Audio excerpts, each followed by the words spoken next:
প্রায় 100 বছর পুরনো কবরস্থানের পাশে পৌরসভার ঘর বানানোকে কেন্দ্র করে এলাকায় ব্যাপক উত্তেজনা ছড়ায়। মঙ্গলবার দিন ঘটনাটি ঘটেছে পূর্ব মেদিনীপুর জেলার এগরা পৌরসভা 9 নম্বর ওয়ার্ড কবরস্থান সংলগ্ন বাজারে। স্থানীয় 8 নম্বর ওয়ার্ড এলাকার বাসীদের দাবি, বহু বছর ধরে এই জায়গায় সংখ্যালঘু সম্প্রদায়ের মানুষের মৃতদেহ কবর দেওয়া হয়।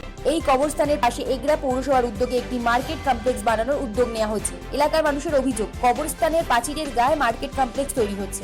এই কমপ্লেক্স তৈরি হলে কবরস্থানে কবর দেওয়ার গোপনতা থাকবে না বলে বিক্ষোভকারীদের দাবি। পাশাপাশি বিল্ডিং এর জলও গিয়ে কবরস্থানে পড়বে। তবে এলাকাবাসীদের দাবি, প্রাচীরের ওপরে কখনোই ঘর তৈরি করা যায় না। সরকারি নিয়ম অনুযায়ী সীমানা প্রাচীরের থেকে 2 ফুট 6 ইঞ্চি ছেড়ে বিল্ডিং করতে হয়। এক্ষেত্রে সম্পূর্ণ বেআইনিভাবে নিয়ম তোয়াক্কা করে ঘর তৈরি করা হচ্ছে।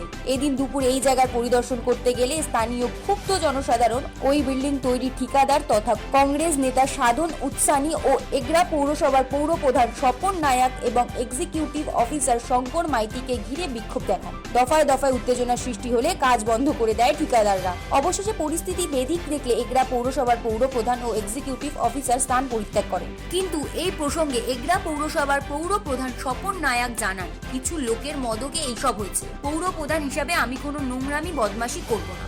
আমি ওদের কার্ড দেখেছি, দেখা যাক কি হয়। তবে বিক্ষোভকারীদের দাবি, অবিলম্বে সমস্যার সমাধান না হলে আগামী দিন বৃহত্তর আন্দোলনে যাওয়ার হুমকি দেওয়া হচ্ছে।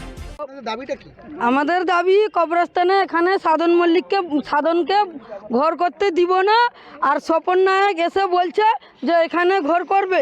তো আমরা স্বপন নায়কের মাথা খারাপ হয়ে গেছে, সে সাধন থেকে কত টাকা নিয়েছে ঘুষ, তার জন্য সে বলছে যে এখানে ঘর হবে। আমরা বলছি যে এখানে ঘর করতে দিব না, আমরা কবরস্থান আছে এইখানে থাকবে। আজকে আমাদের কবরস্থানে মিউনিসিপ্যালিটি সাধন সিংকে অর্ডার একটা 65 ডিসমিল জায়গার উপরে এখন এগরা বাজারে জায়গার ডিসমিল হচ্ছে 30 লক্ষ টাকা করে। এই জায়গাকে কিছু চক্রান্ত করে এই জায়গাটাকে বিল্ডিং করে সাধন সিংকে 20 বছরের জন্য লিজ দিয়ে দেওয়া হয়েছে। উনি প্রতিটা দোকানদারকে বাড়ি করে দিচ্ছেন, 5 লক্ষ 7 লক্ষ 10 লক্ষ টাকা নিচ্ছেন। আমাদের কবরস্থান রেকর্ডভুক্ত কবরস্থানের বাউন্ডারির উপরে বিল্ডিং করছেন অবৈধভাবে। আমরা প্রতিবাদ করলে আমাদেরকে ধমক দিচ্ছেন, আপনাদের কোনো কবরস্থান নেই, আপনারা যা খুশি করুন।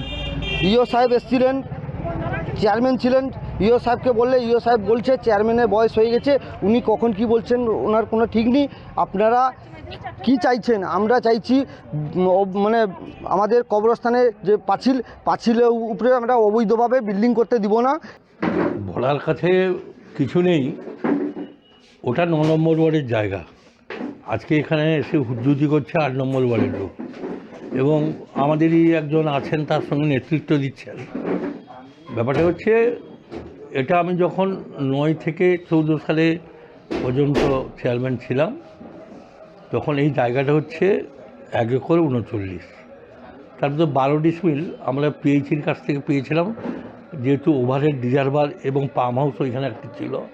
পূর্বে মিউনিসিপ্যালিটি পিএইচির কাছ থেকে হ্যান্ডওভার করেছিল, সেই জন্য পিএইচির 12 ডিসমিল পাই। রাজ্য সরকারের কাছ থেকে আইডিটিতে ইন্টার ডিপার্টমেন্ট ট্রান্সফার থেকে আমি নিয়েছিলাম 79 ডিসমিল। তখন মুসলিম ভাইদের একটা দাবি ছিল যে ওখানে ওরা কিছু কিছু জায়গা কবরস্থান করেছে, সেই জায়গাটা তাদের কিছু দাও। তো আমাদের বিওসি রেগুলেশন করে আমরা বিএলআরকে বলে ওদের 26 ডিসমিল জায়গা দিয়েছিলাম। এবং আজ থেকেই, কারণ এর আগের বোর্ডে আমি ছিলাম না, ও আগের বোর্ডে আরও আগে আমি চলে যাওয়ার সময় আমাদের 79 ডিসমিল বাউন্ডারি ওয়াল করেছিলাম। বাউন্ডারি ওয়ালের নিয়ম হচ্ছে সীমানা বরাবর করা, তো করেছি। তারপরে আমাদের এই মার্কেট কমপ্লেক্স নিয়ে গণ্ডগোল ছিল, মার্কেট হয়েছিল সেখানটায়, যা হোক শঙ্করবাবুর আমলে বন্ধ হয়ে যায়। তারপরে আমাদের আবার মার্কেট নতুনভাবে লোকের সঙ্গে চুক্তিবদ্ধ হয়ে, কারণ আজকালকার সরকারি নিয়ম যা, যে নিজে ইনকাম করা পৌরসভা চালাও, সেই ক্ষেত্রে আমরা মার্কেটটা নতুনভাবে করতে চেয়েছি। কারণ এনক্লোজমেন্ট যদি এসডিও উদ্যোগ নিয়েছেন, যদি তুলে দেয়, তাহলে এই যে ফুটে বসে যে দোকানদাররা তারা কোথায় যাবে, সেই করে আমরা নতুনভাবে মার্কেটটা চালু করার জন্য করেছিলাম। একধারের বাউন্ডারি ওয়ালের কাজ 10 ফুট হয়ে গেছিলো, বাকি কিছুটা ছিল যে আমরা যাকে লিজ দিয়েছি ওই লিজকে বাউন্ডারি ওয়ালটা ভেঙে নতুনভাবে কনস্ট্রাকশন করতে চাইছিল, কিন্তু কিছু লোকের মদতে উস্কানিতে পৌরসভার উন্নয়নের কাজের বাধা দিচ্ছে। দেখুন, বিষয়টা সম্পত্তিটা পৌরসভার। অ্যাকচুয়ালি এটা 1 নম্বর খতিয়ানে 139 ডিসমিল শ্মশান হিসাবে ছিল। 2012-13-তে চেয়ারম্যান এগরা পৌরসভার স্বপন কুমার নায়ক মহাশয়ের উদ্যোগে এই শ্মশানকে অন্য জায়গায় সরিয়ে নিয়ে যাওয়া হয়। এখানে 26 শতক জায়গা কবরস্থানেরকে দেওয়া হয়। কিছুটা জায়গা পেছনের দিকে আছে, সেটা এখনও পর্যন্ত শ্মশান আছে। বাকি অংশটা পৌরসভা অধিকার করে কোনো এক এজেন্সি দিয়ে মার্কেট কমপ্লেক্স তৈরি করেছিলেন।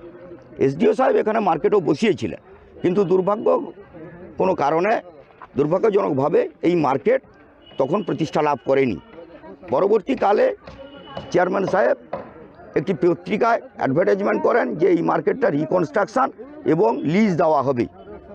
সেই অ্যাডভার্টাইজমেন্ট পড়ে আমি এই টেন্ডারে অংশগ্রহণ করি, আরও অনেকেই অংশগ্রহণ করেছিলেন। সেখানে আমি বৈধভাবেই টেন্ডারটা পাই এবং সর্বোচ্চ লিজদাতা হিসাবে। তারপরেই চেয়ারম্যানের এবং বোর্ড অফ কাউন্সিলর্সের সিদ্ধান্ত মোতাবেক এখানে রিপেয়ারিং শুরু করি এবং নতুনভাবে কনস্ট্রাকশান শুরু করি। সেক্ষেত্রে বাধা আসবেই, বাধা আসতেই পারে, কারণ আইনগত জটিলতা সব কিছু দেখার দায়ভার, জায়গার আইনগত জটিলতা দেখার দায়ভার আমার নয়, পৌরসভার। কারণ আমি কিছু সময়ের জন্য ফর দ্য টাইম বিং এই মার্কেট আমার শেষ হয়ে যাবে, এই টোটাল সম্পত্তি পৌরসভা অধিকার করবে। সেক্ষেত্রে সমস্ত লাইবিলিটি পৌরসভা যা সিদ্ধান্ত নিবে আমি তাই মেনে নিব। দফায় দফায় এলাকাবাসীরা বিক্ষোভ দেখাচ্ছে, এর দায় কে নেবে, আপনি না? না, আমি তো নেবই না, কারণ আমার উপরে তো তাদের বিক্ষোভ নয়। বিক্ষোভটা হচ্ছে পৌরসভার সিদ্ধান্তের বিরুদ্ধে।